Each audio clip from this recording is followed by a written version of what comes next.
Netanyahu की मौत से मेरे दोस्तों एक बड़ा हड़कंप आपको देखने को मिलेगा। ईरान की तरफ से ये नोटिस शाये हो चुकी है। ये मैसेज सारी दुनिया में आम हो रहा है, जिसको आपको बाकी रह के देखना है। और उस खबर के दिखाने से पहले, नेतन्याहू की जो मौत हुई है उस खबर के दिखाने से पहले आप खान सर का यह पैगाम सुनिए कि ईरान झुकने को क्यों तैयार नहीं। हाँ मेरे जो एक बड़ा राज खान सर ने जाहिर किया है, उसके बाद पूरी दलील के साथ, पूरे सबूत के साथ हम ये दिखाने की कोशिश करेंगे कि ईरान ने जो नोटिस जारी किया है कि नेतन्याहू की मौत हो चुकी है, उस पर जो चर्चा किया है मेरे दोस्तों, पूरे सबूत के साथ आपको दिखाएंगे। एक हड़कंप पैदा करने वाली वीडियो आपके सामने आ सकती है, लेकिन उसके पहले आपको खान सर की वीडियो देखना होगा कि ईरान झुकने को क्यों तैयार नहीं। बहुत सी पॉलिसी बताया ईरान की मेरे दोस्तों। और इजराइल काउंटर करके मार देते हैं, और कैसे इनका थर्ड और पैट्रियट मिसाइल काम कर रहा है, और ईरान अब तक क्यों झुकने का नाम नहीं ले रहा है। ईरान के पास कितने मिसाइल है इसको समझते हैं। देखिए ये जो रडार आते हैं सब, ये बहुत महंगे रडार होते हैं सब। ये बैलिस्टिक मिसाइल को 5000 किलोमीटर दूर से ही पकड़ लेते हैं। किसी का दाम है 800 करोड़, किसी का 8000 करोड़, 5000 करोड़, बहुत महंगे आते हैं सब ये। हाँ मेरे दोस्तों, वीडियो रोक कर एक बड़ा पैगाम ये पहुंचाना चाहता हूं कि मैं ये 6-7 मिनट ये वीडियो ले जाऊंगा, उसके बाद मैं इस्लामिक नॉलेज पर कुछ गुफ्तगू करूंगा। आपका दिल चाहेगा तो रुकना। आप ये समझ रहे होंगे कि मैंने जो 18-17 मिनट की वीडियो बनाई, ये सारी बातें यही चलेंगी, तो नहीं। आपको मैं बड़ी तेजी के साथ 6-7 मिनट के अंदर ये दोनों कंटेंट एडजस्ट करके दिखा दूंगा। उसके बाद मैं इस्लामिक नॉलेज पर बात करूंगा, इसलिए कि रमजान मुबारक का महीना चल रहा है, उस पर हम कुछ गुफ्तगू करेंगे। इसलिए आपको मायूस नहीं होना है। लाइक कमेंट का थोड़ा सपोर्ट कर दो मेरे दोस्तों, इसलिए कि हम आपके एक कमेंट का, एक लाइक का इंतजार करते हैं। आइए खान सर की जुबानी सुनिए।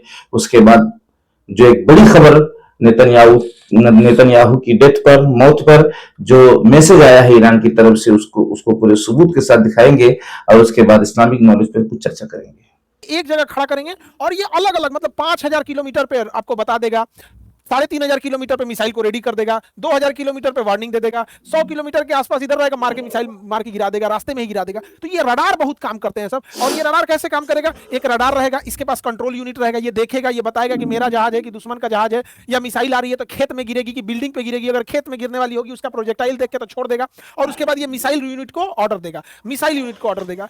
ईरान ने ना आंखें फोड़ दिया, इन लोग का रडारे मार के फोड़ दिया। देखिए ये सारा रडार कोई सस्ता नहीं है, कोई 1000 करोड़, कोई 2000 करोड़, कोई 700 करोड़, कोई 1200 करोड़, कोई 10,000 करोड़, मारा धुआं धुआं कर दिया, आंखें फोड़ दिया। ये तो वही हाल हो गया कि कीड़ा मारने के लिए दवाई लाए हैं, आज दवाई में कीड़ा पड़ गया।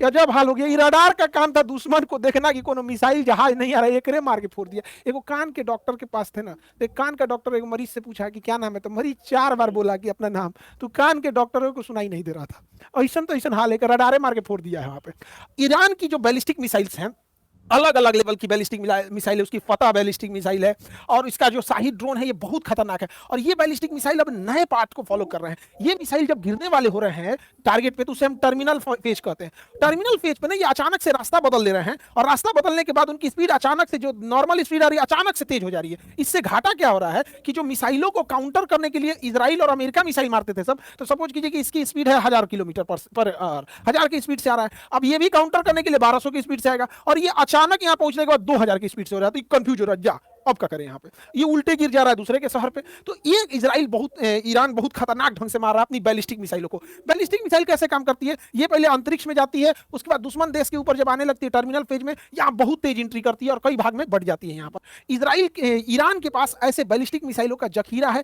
ये पूरा अंडरग्राउंड रखे हुए है अपने बैलिस्टिक मिसाइलों को। अब इन बैलिस्टिक मिसाइल में ईंधन कैसे पड़ेगा? तो जो ईंधन है वो सॉलिड ईंधन है, तो जिसमें बारूद रहता है, सॉलिड ईंधन, इसको भरने के लिए कोई झमेला नहीं, रखा हुआ है, रेडी टू मूव है। सबसे तेजी से हमला करता है सॉलिड इंजन, जो ईंधन भरा होता है उसको रेडी करने के लिए झमेला नहीं, जैसे दिवाली का रॉकेट वैसे उड़ा देना होता है। और इसको ये क्या किया, अंडरग्राउंड जमीन के नीचे रखा है। अचानक ऊपर से जमीन खुलती है, मार के वो बंद हो जाता है, पता ही नहीं चलता है कहां है। तो दिन के समय वो सॉलिड फ्यूल वाले रॉकेट से मारता है।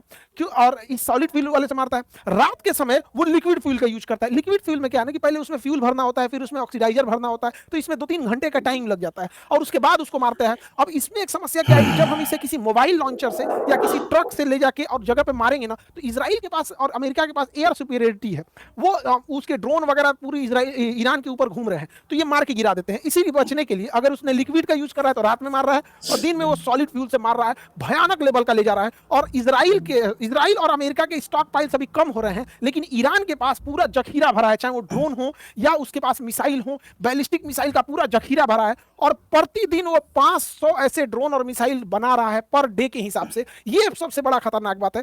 और ईरान के पास सबसे जबरदस्त जो है वो क्लस्टर मिसाइल आ गया है। क्लस्टर मिसाइल क्या होता है? वो सिंगल मिसाइल होता है, लेकिन उसके अंदर छोटे छोटे बम भरे होते हैं। जब ये जाता है क्लस्टर मिसाइल दुश्मन की टेरिटरी में पहुंचता है, तो इसका आउटर केसिंग खुल जाता है और छोटे छोटे भाग में बहुत ज्यादा बढ़ जाता है। अब ये तुरंत भी फट सकते हैं, 2 दिन बाद भी फट सकते हैं, 2 साल बाद भी फट सकते हैं। ये बहुत खतरनाक होता है।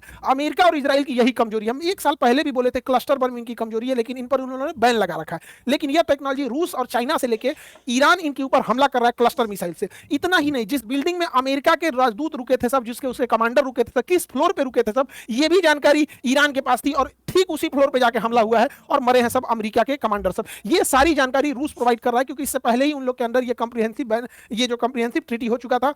ईरान ने बहुत सारे ड्रोन दिए थे रूस को, और रूस पिछले 3 साल से इन ड्रोन से, शाही ड्रोनों के कॉपी करके खुद का ही बनाया और यूक्रेन के ऊपर मार रहा है। तो रूस को बहुत अनुभव है कि मिसाइल, इन ड्रोनों की क्या कमजोरी है, इन ड्रोन को सही इस्तेमाल कैसे किया जा सकता है। लेकिन जब दोनों में समझौता हुआ था, तो ईरान ने कहा था कि हम ड्रोन जरूर देंगे आपको, बदले में आप हमें क्लस्टर और मिसाइलों की टेक्नोलॉजी के साथ में हमारे ड्रोन का जो यहाँ इस्तेमाल कर रहे हैं उसका डेटा भी दीजिएगा कि कहाँ स्पीड बढ़ाने की जरूरत है, ठंडे मौसम में काम कर रहा है कि नहीं, गर्म मौसम में काम कर रहा है। तो पिछले 3 साल से रूस जो लड़ रहा था, उसका पूरा अनुभव, ड्रोन का अनुभव ईरान के पास है। अमेरिका में ट्रंप पगलाया हुआ है व्हाइट हाउस में, इसके लिए दुआ किया जा रहा है, सब दुआ मांग रहा है। ट्रंप भाई ने ईरान को हल्के में ले लिया, क्योंकि इनकी जो पैट्रियट मिसाइल है, जो ड्रोन को मार के गिरा रही है, मिसाइल को मार के गिरा रही है, 36 करोड़ की एक मिसाइल है। और ये मिसाइलों की संख्या भी एकदम कम हो गई है, क्योंकि यही मिसाइल इन्होंने यूक्रेन को दे रखा है पिछले 3 साल से। अब आप आइए उस खबर की तरफ जिसमें यह शाये किया जा रहा है, ये मैसेज दिया जा रहा है कि नेतन्याहू की मौत हो चुकी है। पूरी दलील के साथ मेरे दोस्तों, आप स्क्रीन पर देख रहे होंगे, ईरान ने जो पोस्ट किया है उसमें यह बतलाया जा रहा है कि नेतन्याहू की मौत का अंदेशा है, या तो बुरे तरीके से जख्मी हुए। आप पढ़ लीजिए, मौत के बारे में बताया जा रहा है और जख्मी के बारे में बताया जा रहा है, यानी कि खबर अभी क्लियर नहीं हुई है, लेकिन ये भी बात आ रही है इसमें निकलकर कि मौत भी हो सकती है, मौत हो गई हो। जैसे खामनाई की मौत का चर्चा पहले चल रहा था, लेकिन लोगों को यकीन नहीं था, लेकिन बाद में क्लियर हुआ कि मौत हो गई। तो यहां पर भी ईरान मेरे दोस्तों बड़ी मजबूती के साथ इस खबर को शाये कर रहा है कि नेतन्याहू की मौत हो चुकी है। बड़े न्यूज एंकर के जरिए भी हमने सुनवाने की कोशिश की, एलटीवी जो एक बड़ा चैनल है जिसके माध्यम से हमने सुनाने की कोशिश की है। मेरे दोस्तों, हमसे जो हो सक रहा है हम कोशिश कर रहे हैं। अब आपके सपोर्ट और हेल्प की जरूरत है। आपने देखा कि खान सर ने पूरी सच्चाई, पूरी हकीकत, यानी ईरान की जो पॉलिसी है, जो हिकमत है, जो टेक्निक है, वो बतलाने की उन्होंने कोशिश किया। काफी पढ़े लिखे हैं और इनको काफी नॉलेज है, और इस तरीके से मेरे दोस्तों मैं इनकी वीडियो लाकर आपको मुतमईन करने की कोशिश करना चाह रहा था कि इनके बताने का अंदाज जो होगा आपके खूब दिलो दिमाग में बैठेगा। अब मैं आता हूं मेरे दोस्तों, मेरे अजीजों, हो सकता है 1 मिनट 2 मिनट ज्यादा हो गया हो और आप मायूस हो सकता हो गए हो। आप कभी घबराना मत मेरे चैनल पर, इसलिए शुरू में हम अपडेट देंगे, बाद में हम इस्लामिक नॉलेज देंगे, जो इस्लामिक नॉलेज दुनिया के हर इंसान के काम आएगा, ऐसा नहीं कि सिर्फ मुसलमानों की। और हम ऐसी भी बात नहीं करेंगे जो किसी के मजहब के खिलाफ हो, आस्था के खिलाफ हो, किसी इंसान को ठेस पहुंचाने वाली बात हो। हाँ मेरे दोस्तों, इसलिए आपको बाकी रहने की पूरी जद्दोजहद, पूरी कोशिश करना है। अब मैं बतलाना ये चाहता हूं कि वो कौन सा गुनाह है। वो देखो, लाइक कमेंट सुभान अल्लाह अल्हम्दुलिल्लाह, वीडियो अच्छी लगी नहीं लगी अगर आप करते हैं तो इससे इंप्रेशन आगे जाता है, और ये बहुत बड़ी मदद है आपकी, ये मेरे लिए बहुत बड़ी मदद है आपकी, बहुत बड़ा सपोर्ट है। मैंने यहाँ स्क्रीन नहीं लगाया है कि इसमें आप पैसा डाल दीजिए मेरे दोस्तों, लेकिन ये मेरे लिए बहुत बड़ी बात है कि अगर ये बात, ये हक, ये सही पैगाम, सच्ची खबर लोगों तक पहुंच जा रही है, जो दुनिया के एतबार से मैं दिखला रहा हूं और आखिरत के एतबार से भी दिखला रहा हूं। वो कौन सा गुनाह है जो मां के साथ ज़िना करने के बराबर है इस्लाम के अंदर। मेरे दोस्तों, आप में से कितने लोग इसके बारे में जानते हैं, नहीं जानते हैं, लेकिन मैं बतलाने की कोशिश करूंगा, और आपसे इसके बदले में दुआ कि मैं ख्वाहिश पेश करूंगा कि दुआ करिए आप मेरे लिए, अगर नॉलेज आपको नहीं था, और अपनी राय कमेंट में रखिए, ये आपकी हेल्प होगी। मेरी हेल्प ये है कि मैं इतनी जद्दोजहद के साथ आप तक एक बड़ा नॉलेज पहुंचाने की कोशिश कर रहा हूँ। माँ के साथ ज़िना करना यानी माँ के साथ गलत काम करना क्या है? किसी की पीठ पीछे बुराई करना, हदीस पाक में मफहूम है। अभी और नॉलेज में देने वाला हूं, हो सकता है 70% तादाद नहीं जानती होगी और आज जान जाएगी मेरे दोस्तों। ये कितनी बड़ी बात है, कितना नेचुरल हम कंटेंट लेकर आ रहे हैं और आपको आखिरत की तरफ, आखिरत की तरफ मुतवज्जा करना चाहते हैं। दुनियावी जो खबरें हैं, जो अपडेट है, वो दिखाने के साथ साथ, हाँ ऐसा भी नहीं कि हमने खबरों को नहीं दिखाया। तो हदीस पाक का मफहूम है किसी के पीठ पीछे किसी की बुराई करना, जो उसके सुनने पे उससे बुरा लगे, माँ के साथ ज़िना करना है, गलत काम करना है। कोई करेगा, सुनने में आसान लग रहा है ना, लेकिन वो गुनाह ऐसी है कि हम चलते फिरते कर रहे हैं, अपने परिवार में कर रहे हैं, बैठ कर रहे हैं। परिवार अपनी माँ के साथ ऐसा करेंगे? तन्हाई में भी नहीं करेंगे। लेकिन मेरे दोस्तों, मामला यकीन का है। अभी और नॉलेज देना है आपको। मामला यकीन का है कि वो काम हमें करना पड़ेगा तो हमारी जान निकल जाएगी और हम किसी हाल में वो काम अंजाम नहीं देंगे, चाहे पूरी दुनिया एक तरफ हो जाए। लेकिन किसी के पीठ पीछे किसी की बुराई करना है तो ये हमारे लिए आसान है। इसमें किसी की शर्म नहीं, किसी की कोई खटक नहीं, बिंदास चाय पी रहे हैं तो चल रहा है, खाना खा रहे हैं तो चल रहा है, सोए हैं तो चल रहा है, सफर में तो चल रहा है, कोई गम नहीं। और माँ के साथ रियल में ऐसा करना हो तो आदमी अपनी जान तो देना हो सकता है गवारा करे, लेकिन ऐसा काम करना गवारा वो नहीं करेगा। लेकिन हकीकत में यार वो इसी तरह है जैसा कि माँ के साथ करने के बराबर है, लेकिन हम बाज नहीं आते। अच्छा, बुराई क्या है, गिबत क्या है? जैसे दो आदमी बात कर रहे हैं, अब वो तीसरे जिसकी बात चल रही है वो आ गया मौके से, और मौके से जब आ गया तो हम चुप हो गए ये सोचकर कि वो सुन लेगा। तो यही गिबत है कि आपके दिल में डर पैदा हो गई, वरना आप पता ही नहीं कर पाएंगे कि गिबत कहाँ है। आप बोलेंगे मैं तो उसकी भलाई के लिए कह रहा था, उसके अच्छे के लिए कह रहा था।